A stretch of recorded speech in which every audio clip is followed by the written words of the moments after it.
So in Chapter 6, you'll learn about Step 5, which is how to analyze the efficiency of the different policy options. That is where you're trying to determine which option will get the best bang for the societal buck. So as we know, resources in government are very limited, and a lot of the decisions that are made have to focus on how much something costs. Because when we take the programs like the WIC program, the SNAP program, which provides food benefits, there's only so much funding that's available. And so we really want to make the best use of those societal funds. And efficiency is how we determine that.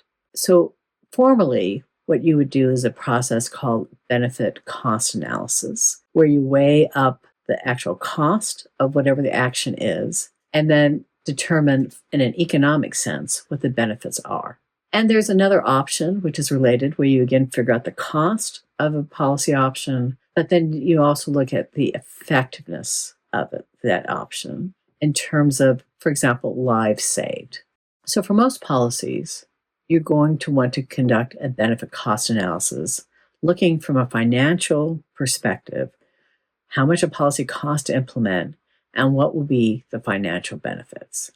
But sometimes in health policy, you don't want to focus on the cost. It's very hard to determine, for example, the impact of somebody who might not have cancer. So there, what you're looking at is how much it would cost to reduce the incidence of cancer. And it's those kind of measures that we do to determine the efficiency, our second E, of our policy analysis. So a good example of benefit cost analysis is the WIC program. For every dollar that is invested by taxpayers in the WIC program, the benefits to society are on the order of $2.90. And that is because of the reduction in the health benefits that are needed for those infants and children that are supported by the program. There's less Medicaid cost, there's better performance in schools, and based on studies conducted by social scientists, we know that the WIC program itself is beneficial. So now let's look at our two options. So again, we're looking at the pros and the cons of the program. So based on analysis that has been done by researchers, we know that the benefits of a digital program are greater than the cost. The chief challenge, the con, is that you do need technical staff to support that program. And that is not always something easy to find, and it's something that can cost more than perhaps a staff member that's in an office. For the voucher program, where we give transportation vouchers to the women who have children, the benefits are about the same as the cost. So you can imagine if you're giving a voucher, let's just say somebody's going to take an Uber, you give them a way to get to the office. That itself costs money, so you have that cost.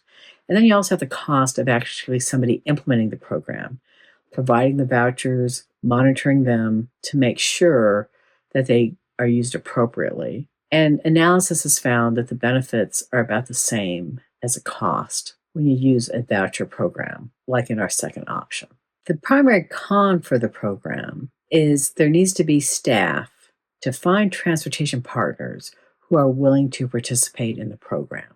And in some areas, like urban areas, that's not too challenging. There are plenty of drivers and people that are available. But in rural areas, the transportation options are far more limited. Some rural areas don't even have any sort of bus transportation. They're not Uber drivers all over the place. And you have to recruit people who are willing to take the women and their children from a location that might be some distance away, maybe half hour, maybe even longer. Then the woman goes into the office, fills out her forms, and then she has to go back and get another transportation service to go back. That can make this program challenging to implement, and that is the primary con of the program, because you're going to have to give a financial incentive to those drivers so that they are willing to go to those rural areas. It's something that you don't have to worry about as much in an urban area.